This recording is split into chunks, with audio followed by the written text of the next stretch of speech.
There's a new 25% management fee on your 8-month bonus. Company policy, he said, pushing the paper across his desk without looking up. I stared at the figure on the page. $15,000, reduced to $11,250. A management fee, I repeated, the words tasting strange. I'd never heard of such a thing in my 4 years with the company. Mr. Larkin finally met my gaze. Yes, Olivia. Management oversees all major projects. This fee reflects that involvement. I held the paper carefully, afraid my trembling fingers would tear it. And when exactly was this policy created? It's always been there, he said, tapping his expensive watch. Just never applied before. Budget constraints. I knew he was lying. I'd reviewed every company policy manual 3 times over during my efficiency audit. I see, I said, keeping my face neutral while something inside me cracked. And does this apply to everyone's bonuses? He shuffled some papers. I have another meeting. We can discuss this later if you have concerns. I stood, clutching the bonus statement. $3,750 gone. My daughter's asthma treatments for a year. The security deposit on an apartment without mold. The money I'd promised my mother to help with her medications. Thank you for the explanation, I said, as if he'd given one. That night, I sat on my kitchen floor, surrounded by bills, Arya's inhaler prescription, 3 late rent notices, the water damage on our ceiling that the landlord ignored, 8 months of missed bedtime stories, of mommy has to work late, had earned me this bonus. It wasn't just money, it was our escape route. But now, a quarter of it vanished into Mr. Larkin's pocket. Before I continue what happened next, thank you for listening to my story today. I'd love to know where you're tuning in from. Drop a comment below. It always amazes me how connected we are, despite the distances between us. My name is Olivia Reed. 4 years ago, I joined Sterling Analytics as a data specialist. Most people's eyes glaze over when I explain what I do, finding patterns in numbers, identifying inefficiencies, creating predictive models. But numbers tell stories if you know how to listen. I was hired 2 months after my ex-husband emptied our joint account and disappeared. Left with a 4-year-old daughter, no savings, and a mountain of debt, I needed stability more than respect. Sterling offered both, initially. My apartment was small but functional. 1 bedroom that I gave to Arya while I slept on a pull-out couch. The neighborhood wasn't great, but it was close to a decent elementary school. We made it work. My supervisor, Trevor Larkin, recognized my talent immediately. You have a gift, he told me during my first performance review. You see connections others miss. What I saw about Trevor, he had an uncanny ability to take credit for his team's successes while distancing himself from failures. He maintained connections with upper management through golf games and whiskey tastings, activities I couldn't join as a single mother with no childcare options outside work hours. For 3 years, I kept my head down. I arrived early, stayed late when my mother could watch Arya, and delivered spotless analyses that Trevor presented as collaborative efforts. I didn't mind. Every small raise meant 1 less bill to worry about, 1 more treat I could afford for my daughter. Then came the efficiency project. The company was bleeding money during the economic downturn. The CEO announced emergency cost-cutting measures, including a freeze on raises and bonuses. Unless, he added, someone could identify substantial savings within the company itself. Trevor volunteered our department. Olivia, he said, stopping by my desk one evening as I was packing up. The CEO needs someone who can analyze everything. Supply chains, workflow, energy usage patterns, all of it. Find millions in savings. That sounds like a massive undertaking. It is, but there's a substantial completion bonus. Life-changing money, his eyes gleamed. I thought of you immediately. I should have asked more questions.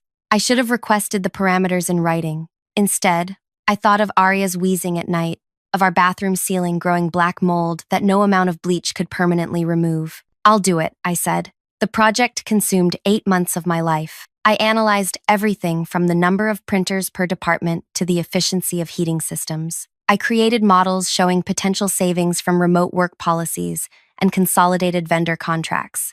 Arya would fall asleep on our couch as I worked, her breathing machine humming beside her. My mother helped when she could, but her own health was failing. The final report identified $3.7 million in potential annual savings.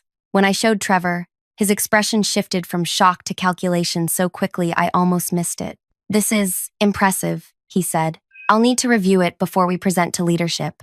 2 days later, I sat in the back row of the conference room while Trevor stood at the front, clicking through my slides, occasionally saying, "As my team discovered," or "Our analysis shows."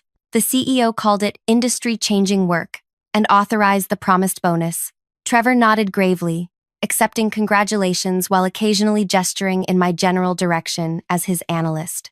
I didn't care about the credit. The bonus would transform our lives. I'd calculated exactly how it would be allocated: medical bills, a security deposit, and first 3 months' rent on a better apartment, a reliable used car, and a small emergency fund. Freedom, of a sort, until Trevor's management fee erased a quarter of it. That night, after putting Arya to bed, I researched company policies until my eyes burned. Nothing about management fees on bonuses. Nothing. I checked my employment contract again. The bonus structure was clearly defined, based on measurable savings identified, with no mention of deductions beyond standard taxes. My phone buzzed. A text from my mother. "How did it go? Did you get your bonus?" I couldn't tell her the truth. "Not yet. Still processing," I replied. "Should have it soon." I looked at my daughter's school picture on the refrigerator. Arya had her father's curly hair and my determined chin. She'd been so brave through all the moves, the tight budgets, the nights I came home exhausted, 8 years old and already understanding concepts like, "We can't afford that right now," and "maybe next month." The management fee wasn't just about money. It was about dignity, about promises kept or broken. I opened my laptop again, this time pulling up our company's financial disclosure policies, then the employee handbook section on reporting ethical concerns. Finally, the organization chart. Trevor reported to the vice president of analytics, who reported to the chief operations officer, who reported to the CEO. 3 layers of management that might or might not take my concerns seriously. There had to be another way. I noticed an alert pop up on my calendar app. Team meeting tomorrow at 9 a.m. Trevor would be presenting the quarterly plan. The chief financial officer often attended these meetings to discuss budget implications. A plan began forming in my mind. The next morning, I stopped by Donut Palace on my way to work and bought 24 assorted pastries, something I'd never done before. The woman behind the counter raised her eyebrows when I requested an extra-large black coffee with the order. "Long night?" she asked. "Long 8 months," I replied. "But maybe things are looking up." I arrived at the office 30 minutes early. Most of my colleagues were already at their desks, surprised when I offered them donuts. "What's the occasion?" asked McKenna, our marketing liaison. "Just grateful for such a supportive team," I said, my smile feeling strange on my face. I saved a maple bar, Trevor's favorite, and placed it on a napkin beside his usual seat in the conference room, along with the large black coffee. When he walked in, his appearance startled me. Trevor wore the same clothes as yesterday, with dark circles under his eyes. His normally perfectly combed hair looked hastily fixed. "Late night?" I asked innocently. He grunted something about finalizing the quarterly budget and grabbed the coffee gratefully. As our colleagues filed in, I noticed Trevor checking his phone repeatedly, his forehead creasing. He seemed distracted, nervous even. "Let's get started," he finally said, standing at the front of the room. "We have a lot to cover. First, the Williams contract." I raised my hand slightly. "Actually, I have a quick question about the new bonus fee structure." His coffee cup froze midway to his lips. "We can address that privately, Olivia. It's just, I'm confused," I continued, looking around the table. "Did everyone else's project bonuses have the 25% management fee too?" Confusion spread across my colleagues' faces. "What management fee?"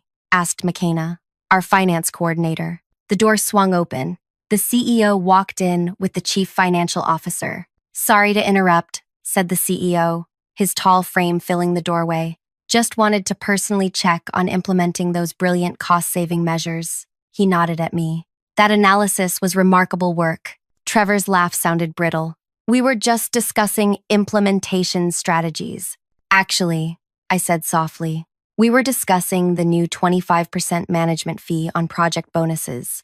I wanted to understand when this policy was created." I turned to the CFO. "Would your office have records of when this policy was implemented?" My supervisor's face drained of color. The CFO frowned.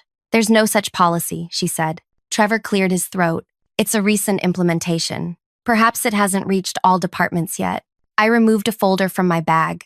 That's strange. Here's my bonus statement, with the deduction clearly marked as management fee, company policy. I slid the paper toward the CFO, who picked it up with a deepening frown. I've never seen this format before, she said, examining the document. I nodded. I thought it seemed unusual too. The CEO stepped forward. What exactly are we talking about here? A misunderstanding, I'm sure, Trevor said quickly. Olivia received her project bonus yesterday, and there seems to be some confusion about standard deductions. A 25% deduction isn't standard, I said quietly. And according to my employment contract, the bonus structure is very specific. I slid a second paper forward. Not bank transfers, as everyone expected, but a single spreadsheet. The quarterly budget Trevor had accidentally left open on his computer when he rushed to the bathroom after I brought him his favorite donut. A budget showing a special performance incentive matching exactly 25% of my bonus, allocated to himself. The room went silent. The CFO gently took the paper, studied it, then passed it to the CEO. Where did you get this? Trevor demanded, his voice rising. Your computer screen. You left it open when you stepped out earlier. I was leaving the financial projection you asked for on your desk. I met his gaze. I wouldn't normally look at your files, but seeing my bonus amount with that exact 25% figure under your name caught my attention. The CEO's expression hardened. Trevor, is there an explanation for this? Trevor's laugh sounded hollow. This is ridiculous. It's obviously a mistake in the spreadsheet. I was working late on budget allocations, which don't typically include redirecting portions of employee bonuses to management, the CFO interrupted. She turned to me. Miss Reed, how long have you worked here? 4 years next month, I answered. And has this happened before? Deductions from your compensation that seemed unusual? I hesitated. There had been other instances, smaller ones, a promised raise that came through, lower than discussed, a training opportunity that required an administrative fee I later discovered no one else paid. There have been discrepancies, I said carefully. The CEO's jaw tightened. I think we need to continue this conversation in my office.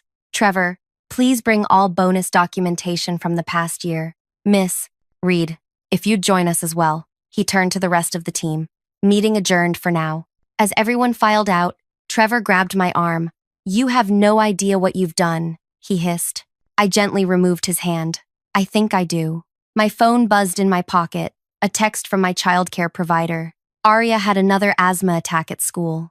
They'd given her the rescue inhaler, but she needed to go home. I felt the familiar twist of anxiety, the impossible balance between being a mother and keeping the job that allowed me to be a mother. I need to make a call, I told the CEO. My daughter's ill. It will just take a minute. He nodded, his expression softening slightly. I stepped into the hallway, arranging for my mother to pick up Arya, despite her own chronic pain. Another favor I'd have to repay, another apology I'd have to make. When I returned, Trevor was already in the CEO's office, his voice audible through the door. Completely dedicated to this company. One misunderstanding shouldn't erase years of leadership. I knocked and entered. The CFO sat reviewing documents, while the CEO stood looking out the window. Miss Reed, the CEO said, turning. Please sit. I took the chair farthest from Trevor, whose face had morphed from anger to a calculated pleasantness. I've explained the situation, Trevor said smoothly. The management fee was my mistake, a misinterpretation of new budget guidelines. I'll certainly rectify the error immediately. The CEO studied me. Is that satisfactory, Miss Reed? Was it? The money would be returned, but the betrayal remained. The pattern would continue with someone else, someone who might not catch it or couldn't afford to speak up. May I ask a question? I said. The CEO nodded. If there was no policy, why was the deduction labeled as company policy on my statement? That seems very specific. Trevor's pleasant expression flickered. As I said, it was a misinterpretation. Of what exactly? The CFO interrupted. Which budget guideline specifically mentions deducting from employee bonuses? Trevor had no answer. The meeting continued for another hour. I answered questions about my work on the efficiency project, about previous interactions with Trevor, about other financial discrepancies I'd noticed. By the end, the CEO asked Trevor to take a temporary leave while they conducted an investigation. The CFO assured me I'd receive my full bonus immediately, plus interest. As I gathered my things to leave, Trevor stopped me at the elevator. "You didn't have to do this," he said, his voice low. "I've helped you professionally, recommended you for projects, given you flexibility when your kid was sick. You also took credit for my work and stole part of my bonus," I replied. "It's not stealing when you've done all the groundwork," he snapped. "You think generating those reports was easy? Convincing leadership to approve that level of bonus? I deserved compensation for managing the project. You were already compensated. It's called a salary." The elevator arrived. I stepped in, but Trevor held the door. "You have no idea how this place works," he said. "No idea who I know, who trusts me. This won't end well for you." I thought of all the late nights, the missed bedtime stories, the promises to Arya that things would get better. "It already didn't end well for me," I said as the doors closed between us. When I arrived home that evening, the apartment felt smaller than usual, the water stain on the ceiling more prominent. Arya sat at our tiny kitchen table doing homework, her breathing machine humming beside her. "How are you feeling, sweetheart?" I asked, kissing the top of her head. She shrugged. "Okay, Grandma made mac and cheese." My mother emerged from the bathroom, her movements slow and careful. Her rheumatoid arthritis was flaring again. "You're home early," she said, surprised. "Big day at work," I replied, not ready to explain everything. After Arya went to bed, I told my mother what happened. Her expression shifted from shock to worry. "What if he retaliates? Men like that don't just accept defeat." "The CEO and CFO saw the evidence," I said. "What can he do?" But as the days passed, I discovered exactly what Trevor could do. Subtle things at first. Emails I sent wouldn't reach their recipients. Files I needed for projects disappeared from shared drives. Colleagues who normally chatted with me at lunch suddenly found reasons to eat at their desks.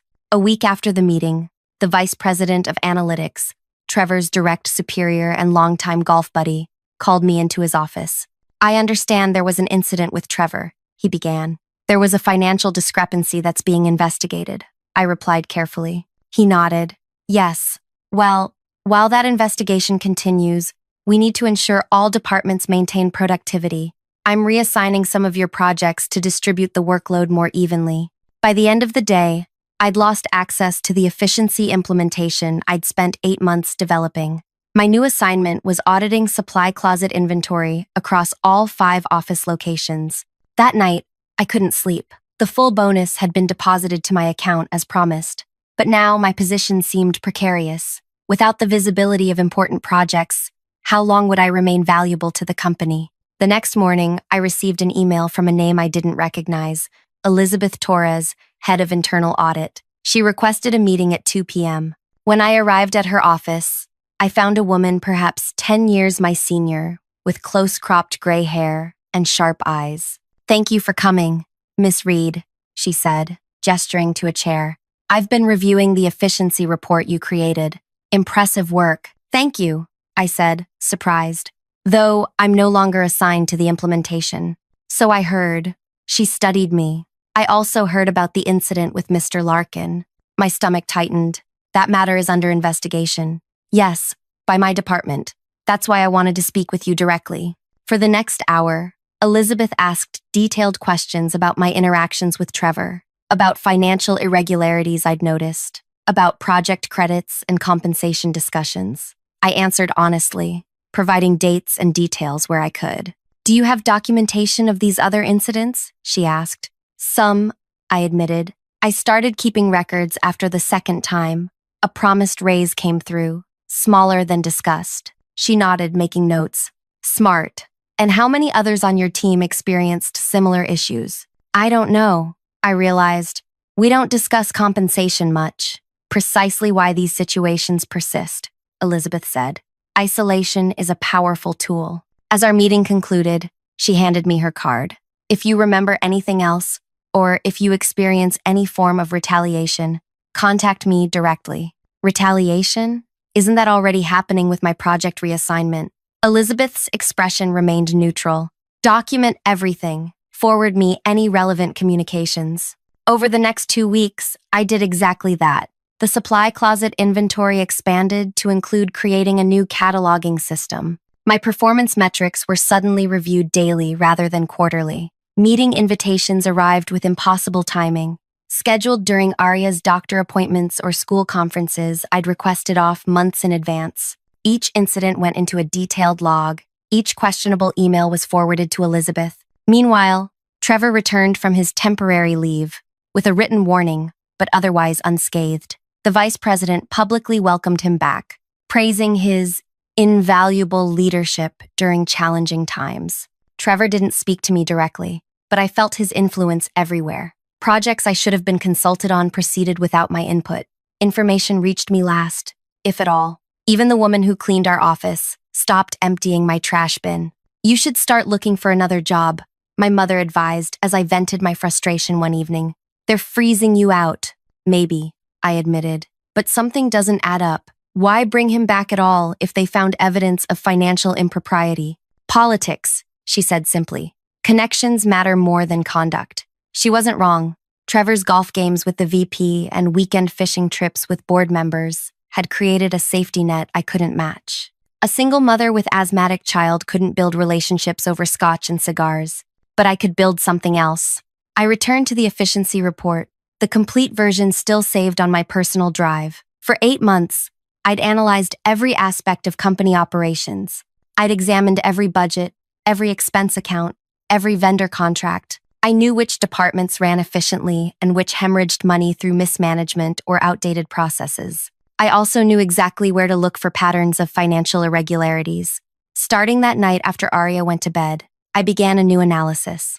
Not of company efficiency, but of Trevor Larkin's 4 years as department head. Every project budget he'd controlled, every bonus allocation, every expense report, information scattered across dozens of systems, but connected by tiny threads I could follow if I looked carefully enough. 3 days into my investigation, Elizabeth Torres called. "The internal audit is complete," she said without preamble. "The results are interesting. Can you meet tomorrow morning?" "What time?" I asked. 7 a.m., before most people arrive. When we hung up, I stared at my computer screen, at the spreadsheet I'd been building, at patterns emerging that went far beyond a single bonus deduction. I saved my work, encrypted the file, and backed it up to 3 different locations. Whatever happened tomorrow, I needed to be prepared. I arrived at the office at 6:55 a.m., clutching my travel mug of coffee like a lifeline. The parking garage sat mostly empty, the building quiet except for the cleaning staff. Elizabeth's office light shone from the end of the hallway. She waved me in, closing the door behind me. "Thank you for coming so early," she said. "Your call sounded urgent." I took a seat, noting the thick folder on her desk labeled "Confidential." "The audit committee met yesterday to review our findings regarding Mr. Larkin." She leaned forward. "What we discovered goes well beyond your bonus deduction." My pulse quickened. "What did you find?" "A pattern of financial manipulation dating back 3 years. Bonuses diverted, project budgets inflated with the difference pocketed, expense reports with phantom charges." She pushed the folder toward me. "Your documentation helped us identify the pattern." I opened the folder, scanning the summary page. The total amount misappropriated exceeded $170,000. "Why are you showing me this?" I asked. "Because despite this evidence, the executive team is hesitating to take action." Her expression hardened. "The vice president is arguing for a private reprimand and repayment plan. No termination, no legal consequences. The injustice of it burned. Because of his connections." She nodded. "The VP claims pursuing this could damage company reputation. He's pushing to handle it discreetly, meaning everyone else still suffers while Trevor gets protected." "Precisely." Elizabeth studied me. "However, the CEO isn't entirely convinced by this approach. He's requested a special meeting tomorrow with the executive team. Trevor will present the quarterly strategy, including implementation of your efficiency plan." "Which I've been removed from," I reminded her. "Yes, officially." She slid another document across the desk. "But as head of internal audit, I need someone to verify certain financial projections in that presentation. Someone who understands the complete efficiency framework." The document was a temporary authorization returning my system access for 24 hours. "This seems," I hesitated, "necessary for a thorough audit," she finished. "Nothing more." I took the authorization, And what exactly should I be verifying? Everything, Miss Reed, particularly the projected savings figures for next quarter. I left her office, understanding the unspoken message. The audit had uncovered Trevor's pattern, but some executives wanted to protect him. Tomorrow's meeting represented a crossroads: continue the protection or expose the truth. And I now had access to verify exactly what Trevor planned to present. I spent that day reviewing the implementation plan for my efficiency recommendations. As expected, Trevor had modified several key components. He delayed the most impactful changes, diluted others, and entirely removed some that affected departments led by his allies. The modified plan would achieve barely 40% of the projected savings. That evening, I prepared 2 documents. The first contained my analysis of Trevor's implementation plan, highlighting the deviations from the original recommendations and their financial impact. The second document was different. For 3 nights, I'd been tracking Trevor's pattern of financial manipulation, not just what the audit found, but connections they might have missed. Projects where numbers changed between proposal and implementation. Team members whose bonuses didn't match their documented performance metrics. Budget allocations that shifted mysteriously between approval and execution. By midnight, I had a comprehensive record of every questionable financial decision in Trevor's department for the past 4 years. Not just the $170,000 the audit identified, but nearly $290,000 in total. I saved both files to a flash drive and finally went to bed. The next morning, I dressed with unusual care. A dark blue dress I'd bought on clearance last year but never worn. Small earrings my mother had given me for my 30th birthday. Battle armor of a sort. Arya noticed immediately. "You look pretty, Mom." "Thank you, sweetheart." I helped her pack her backpack. "Grandma will pick you up from school today, okay? I might be working late." She nodded, used to this routine. "Will we move soon? To the house with the yellow room?" The question caught me off guard. I'd shown her pictures of apartments in better neighborhoods, including one with a small yellow bedroom she'd immediately claimed as hers. "I'm working on it," I promised. "Things might change soon." At work, I reviewed Trevor's presentation once more. The executive meeting was scheduled for 2 p.m. At 1:30, Elizabeth walked past my desk, nodding slightly. At 1:45, I took the elevator to the executive floor. Flash drive in my pocket, the conference room door stood open. Executives already gathering inside. The CEO noticed me first. "Miss Reed, can I help you?" "I was asked to provide some financial verification for today's presentation," I explained. "For the efficiency implementation discussion." He looked surprised but nodded. "Of course.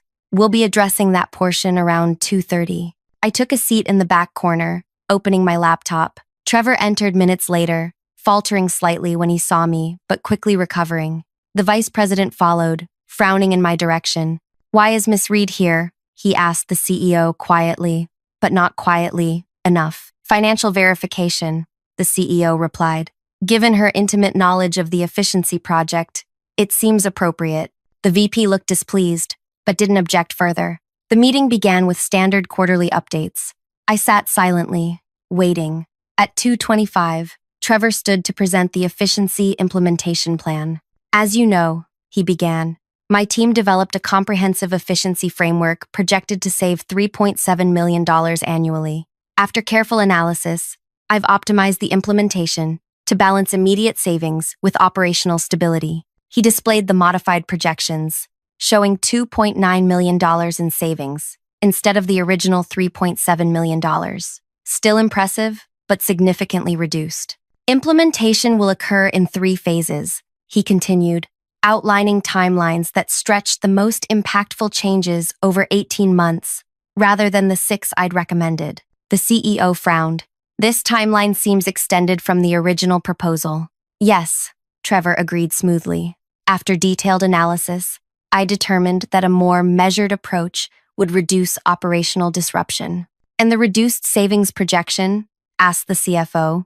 "A more realistic figure, based on implementation challenges," Trevor replied. "The original estimate was somewhat optimistic." I felt a sudden clarity, watching him confidently present my work with his modifications. This had always been the pattern. Take someone else's effort, alter it to serve your purposes, then present it as improved through your leadership. The The CEO glanced my way. Miss Reed, you created the original efficiency framework. Do you agree with these modifications? All eyes turned to me. Trevor's expression remained confident, but I could see tension in his shoulders. Actually, no, I said quietly. I don't agree. I connected my laptop to the projection system. With your permission, I'd like to show the impact of these modifications. The CEO nodded. I displayed my analysis, outlining how each change reduced the projected savings and extended the timeline unnecessarily. The original implementation plan remains entirely feasible within 6 months, I concluded. These modifications appear designed to protect certain departments from necessary changes while diluting the financial impact. Trevor's face flushed. This is absurd. You don't understand the operational complexities. I understand them perfectly, I interrupted. I spent 8 months identifying them. What's interesting is which departments receive preferential treatment in your modified plan. I displayed a chart showing the correlation between protected departments and executives with whom Trevor had personal relationships. The room went silent. The VP shifted uncomfortably. This is inappropriate, he finally said. Miss Reed is clearly upset about being removed from the implementation team. Why was she removed? The CEO asked sharply. Workload distribution? The VP replied. Standard procedure. After she reported financial misconduct, the CFO noted. Timing that suggests retaliation. Elizabeth Torres chose that moment to enter the room. Sorry to interrupt, but I was told my audit findings might be relevant to this discussion. She distributed copies of the audit report to each executive. What followed was the most uncomfortable 2 hours of my professional life. The audit findings led to questions about Trevor's financial management. Those questions led to examination of his department's budgets. Those examinations led to discoveries of other discrepancies. Throughout, Trevor's confident facade crumbled piece by piece. His explanations grew increasingly convoluted. The VP's defenses weakened with each revelation. Finally, the CEO called a break. As executives filed out, he asked Trevor, Elizabeth, and me to remain. Miss Reed, he said, the financial verification you mentioned, was it limited to the efficiency implementation? I hesitated, then removed the flash drive from my pocket. No. After experiencing the bonus deduction and subsequent retaliation, I analyzed 4 years of financial data from Mr. Larkin's department. I connected the drive and displayed my findings. The comprehensive record of every questionable transaction, every diverted bonus, every inflated budget. Nearly $290,000, I concluded, affecting 27 employees. Trevor stood abruptly. This is a witch hunt. She has no authority to access these records. Actually, I do, I said. These are all projects I worked on, reports I generated, team members whose performance I evaluated. I simply connected information already available to me. The CEO's expression had grown progressively darker. Trevor, wait outside. After he left, the CEO turned to me. You've been very thorough, Miss Reed. I'm good with patterns, I said simply. 3 weeks later, I signed mortgage papers on a small house in a clean school district with good air quality. My daughter's new bedroom had yellow walls she helped paint herself. The aftermath at work unfolded quickly. Trevor was terminated immediately. The VP resigned the following week. The company filed insurance claims for the misappropriated funds and began the process of repaying affected employees. I received my full bonus plus compensation for the raised discrepancies Trevor had engineered over years. The amount was substantial. Enough for a down payment on the modest house I'd never imagined owning. The CEO created a new position for me, Director of Operational Accountability, leading a team of 3 analysts.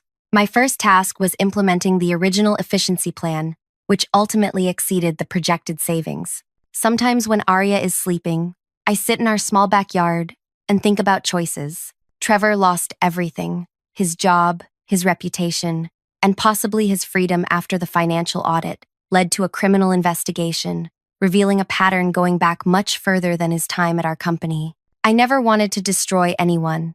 I just wanted what was rightfully earned. I wanted my daughter to breathe easily in a home without mold. I wanted to answer her questions about money without that knot of anxiety in my chest. Power corrupts when it operates without accountability. Trevor believed his connections protected him from consequences. The VP thought company hierarchy outweighed company ethics. They were both wrong. My revenge wasn't crafty or complex. It was simply the truth, meticulously documented and presented when it mattered most. Arya starts third grade next week. Her new school has a science program she's excited about. Her asthma attacks have decreased by 70% since we moved. My mother lives in our spare room now. Her medical care finally consistent. These are the real consequences. Not just Trevor's downfall, but my daughter's rising health. Not just financial recovery, but the breaking of a cycle of powerlessness. Not just professional advancement, but the knowledge that systems can change when people speak up. If you've stayed with my story this long, thank you. Your time and attention mean more than you know. If something in this resonated with you, please leave a comment sharing your thoughts.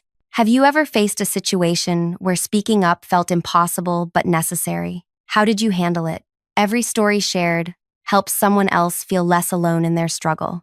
And if you found value here, consider subscribing for more. We're all just trying to find our way through complicated situations. It helps to walk together.